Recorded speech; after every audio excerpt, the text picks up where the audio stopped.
The fight for drivers' rights goes on. 35 Uber drivers on Friday won their case against Uber at the Supreme Court in London. But that's not the end of the story. NTD's Neil Woodrow tells us more.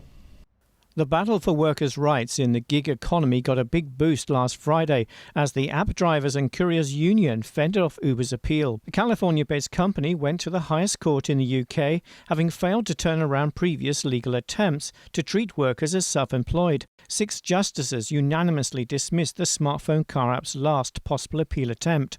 Now the drivers are entitled to minimum wage, holiday and sick pay. James Farrer, a co-lead claimant and General Secretary of the ADCU, says, quote, "The reality has been illegally low pay, dangerously long hours and intense digital surveillance. I am delighted that workers at last have some remedy because of this ruling. But the government must urgently strengthen the law so that gig workers may also have access to sick pay and protection from unfair dismissal." Len Shackleton, Research Fellow of Buckingham University and of the think tank Institute of Economic Affairs, says that the Uber model brings benefits to drivers and consumer, that it brings flexibility and it's what people want.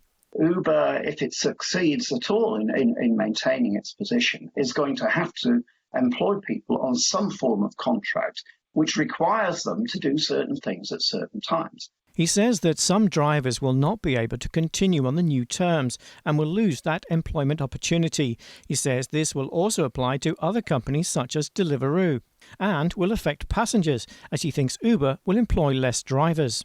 And this will mean that people won't be available at times when customers want it, and they're going to have to pay a higher price. And I think this is bad news for the consumer.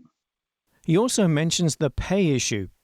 Well, the evidence I've seen on this in the UK suggests that even allowing for petrol and for the other costs and so on, that people are earning significantly more than the national living wage. And so I don't think this is one of the kind of red herring issues which is being dragged into this debate. It's not about low pay per se.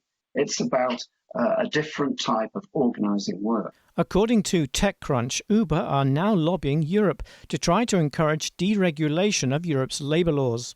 This is likely only the start of the debate and by no means the end of the road.